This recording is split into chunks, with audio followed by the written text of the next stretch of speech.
तो दोस्तों आज की इस वीडियो में मैं आपसे बात करूँगा इस खूबसूरत समर प्लांट पोचिया के बारे में।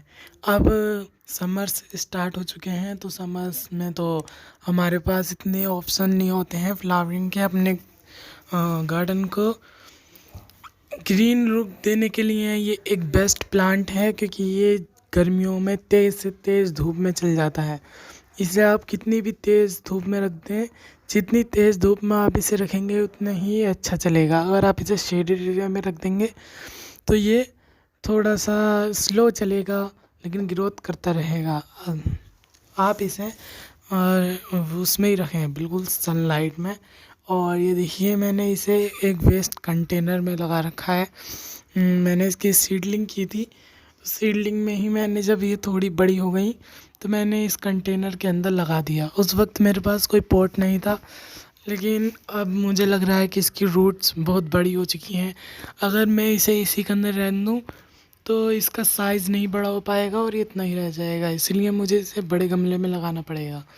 तो इसे रिपोर्टिंग करने के लिए, इसके लिए मैंने एक हिस्सा वर्मी कंपोस्ट और एक हिस्सा सैंड और एक हिस्सा गार्डन सॉइल यूज़ किए हैं। ये बिल्कुल वेटरन सॉइल बनाए इसकी।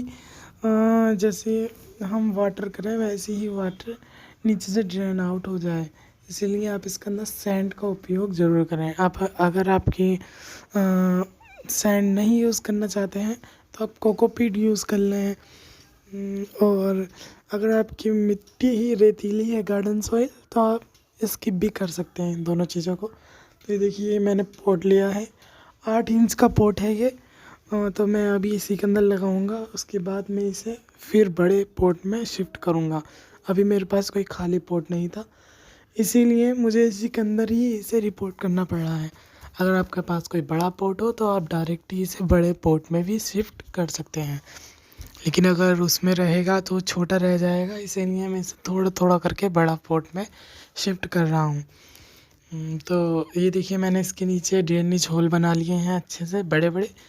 और प्लास्टिक पॉट का यूज़ करते समय हमेशा आप ध्यान रखें कि इसके अंदर 2 से 3 होल बड़े बड़े होने चाहिए, ताकि पानी निकल जाए, क्योंकि प्लास्टिक पानी को सोख नहीं करता है। जबकि मिट्टी के पॉट या सीमेंटेड पॉट पानी को एब्जॉर्ब कर लेते हैं, इसलिए उनके अंदर इतनी ज़रूरी नहीं है कि 4-5 होल बनाएं, उसके अंदर एक ही होल काफ़ी रहता है। लेकिन प्लास्टिक पॉट के अंदर आप जितने चाहें उतने होल बना लें, जितने अच्छे होल बनाएंगे उतना ही अच्छा आपका प्लांट चलेगा। तो ये देखिए मैंने इसके अंदर ये टूटे हुए गमलों के टुकड़े मैंने इसके अंदर डाल दिए हैं। और ये देखिए ये लीव्स हैं, गार्डन से निकली हुई वेस्ट लीव्स। तो इन्हीं का यूज़ कर रहा हूँ मैं आज। इनसे गमला भी जल्दी भर जाता है और मिट्टी भी ज़्यादा नहीं लगती है, और इसके अंदर ये कंपोस्टिंग होती रहती है और ये अपने प्लांट को न्यूट्रिएंट्स देते रहते हैं, इसीलिए आप इनका यूज़ करें। अगर आप नहीं करना चाहते तो स्किप कर दें। तो अब मैं इसके अंदर ये सॉइल भर लूँगा, सॉइल फिल कर लूँगा आधे पॉट में, जितने तक हमारा प्लांट आ जाएगा। मैं इसे अच्छे से प्रेस करके सॉइल को भरूँगा, क्योंकि अगर मैं प्रेस नहीं करूँगा तो इसके जिसके अंदर हमने लीव्स डाली हैं उसके अंदर एयर आ जाएगी। तो फिर बात कुछ ऐसी, हम वाटरिंग करेंगे वैसे ही सारा मिट्टी नीचे चली जाएगी, इसीलिए फिर बात को हमें दोबारा सॉइल भरनी पड़ेगी। तो इसलिए हम प्रेस कर करके भरेंगे, ताकि पानी भी ज़्यादा ड्रेन आउट नहीं हो जाए। कभी कभी ऐसा होता है कि हम भरते नहीं हैं सही करके और सारा पानी एकदम से ड्रेन आउट हो जाता है और हमारे प्लांट को पानी नहीं मिल पाता है, इसीलिए आप प्रेस कर करके ही सॉइल को भरें। तो ये देखिए ये मैं एक कंटेनर लिया है मैंने, और इसे साइडों से पहले प्रेस कर लेते हैं थोड़ा थोड़ा। इसको इस तरीके से प्रेस करने से ये आसानी से निकल जाता है। और फिंगर इसके इधर को रखते हैं इसके ऊपर साइड्स में, और नीचे से टैप करते हैं थोड़ा सा, और नीचे से भी थोड़ा इधर उधर से दबाकर इसे प्रेस कर लेते हैं। प्रेस करने के बाद और फिर इसे टैप करते हैं, और अब देखिए ये एकदम से ही निकल आता है। इसके अंदर ज़्यादा झंझट करने की ज़रूरत नहीं होती है, प्लास्टिक पॉट में भी नहीं होती है, ये आसानी से निकल आते हैं। और सीमेंटेड पॉट में से भी निकल आते हैं और उसमें मिट्टी के पॉट में से भी निकल आता है। देखिए मेरे सीडलिंग की थी, इसलिए इसके अंदर 2 प्लांट एक साथ में आ गए थे, मैंने ऐसे ही लगा दिए थे इन्हें। तो अब मैं इन्हें अलग अलग करूँगा, क्योंकि अगर ये साथ पास पास में ही रहेंगे तो ये एक दूसरे के न्यूट्रिएंट्स चुराते रहेंगे और इनमें कंपटीशन रहेगा। तो इनमें से कोई भी हेल्दी नहीं चल पाएगा, दोनों ही प्लांट हमारे हेल्दी नहीं रहेंगे। इसीलिए देखिए मैंने पानी लिया है और पानी के अंदर मैंने इसे डिप कर दिया है, क्योंकि अगर हम इसी तरीके से इसे हटाते तो इसकी रूट्स टूटने का डर था। इसीलिए वाटर के अंदर ये एकदम से ये अलग हो जाएंगे। तो देखिए इस तरीके से अंदर बाहर करके हम इसे अच्छे से धो लेते हैं इसकी रूट्स को, ताकि हम इसे अलग अलग करने में हमें आसानी रहे।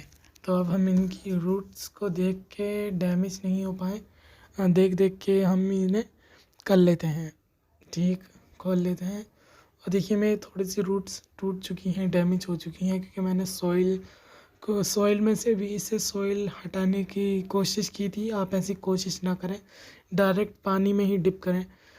तो देखिए नहीं तो वो इसकी रूट्स बहुत बड़ी बड़ी थी। तो चलिए हमारा ये प्लांट अलग हो चुका है। तो ये देखिए ये दोनों हमारे 2 प्लांट अलग अलग हो चुके हैं। अब मैं इन दोनों को ही अलग अलग शिफ्ट करूँगा। एक को तो मैं ग्राउंड में ही लगा दूँगा इसी तरीके से, और एक को मैं पॉट में लगाऊँगा। तो चलिए देखते हैं कैसे लगाना है। तो अब हम अपना पॉट को वापस ले लेते हैं और पॉट में इसे लगाते हैं। तो चलिए अब हम पॉट की तरफ चलते हैं। तो ये देखिए ये हमने पॉट ले लिया है, इसके अंदर हमने मिट्टी भी अच्छे तरीके से फिल कर ली है। और अब हम इसे थोड़ा सा होल करके हल्का सा और इसे रख देंगे यहाँ पर, एज इट इज़ ही रख देंगे। और अब इसके साइड से हम सॉइल फिल कर देंगे। तो चलिए हम इसमें सॉइल फिल कर लेते हैं। इसकी मैंने सीडलिंग की थी, इसलिए मेरे पास इसके बहुत सारे प्लांट बन चुके हैं। इसका पैकेट 10 से 20 रुपये में मिल जाता है सीड्स का, और ये हमें सस्ता ही पड़ता है, क्योंकि हमें इतने सारे पैसों में ही ढेर सारे हमारे प्लांट्स मिल जाते हैं। अगर हम नर्सरी से परचेज करते हैं तो एक प्लांट 20 रुपीज़ का पड़ता है हमें, तो उसमें थोड़ा महंगा हो जाएगा। इसलिए मैं हमेशा सीडलिंग ही करता हूँ कि इसमें ये हमें थोड़ा सस्ता पड़ जाता है। तो देखिए मैंने ये सॉइल फिल कर ली है, और अब हम इसके अंदर जो हमने वाटर लिया था, जिसके अंदर हमने इसे डिप किया था, वही वाटर मैं इसके अंदर डाल रहा हूँ। तो डाल लेते हैं वाटर इसके अंदर।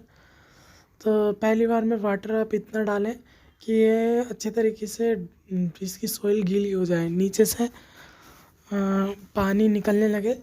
और अब हम इसे शेडेड एरिया में प्लेस कर देंगे 2 से 3 दिन के लिए या 4-5 दिन के लिए, जब तक ये शॉक्ट से बाहर नहीं आता है या जब तक ये इस पॉट में सेट नहीं होता है, तब तक के लिए हम इसे शेडेड एरिया में प्लेस कर देंगे। अगर हम इसे फुल सनलाइट में प्लेस कर देंगे तो ये मुरझाया से लगने लगेगा और ये अपने आप को सर्वाइव नहीं कर सकेगा। इसीलिए पहले हम शेडेड एरिया में रख देंगे और उसके बाद हम इसे फुल्ली सनलाइट में प्लेस कर देंगे। और अगर आप शेडेड एरिया में प्लेस कर रहे हैं तो शायद कि आपका ये थोड़ा मुरझाया ऐसा लगे, लेकिन ये बाद में थोड़ी सी 1-2 दिन बाद ये ठीक हो जाता है और सरवाइव करना शुरू कर देता है। फिर आप इसकी ग्रोथ देख के हैरान रह जाएंगे, इतनी फास्टली ग्रोथ करता है। और इसका फाइनल जो पॉट रहता है वो 13 से 14 इंच का रहता है, या आप इससे बड़ा ले लें। जितना बड़ा आप पॉट लेंगे उतना ही बड़ा इसका साइज़ हो जाएगा। अगर आप 12 इंच का लेंगे तो 12 इंच में भी अच्छा चल जाता है। तो बस आज की वीडियो में इतना ही, फिर मिलते हैं किसी नेक्स्ट वीडियो में।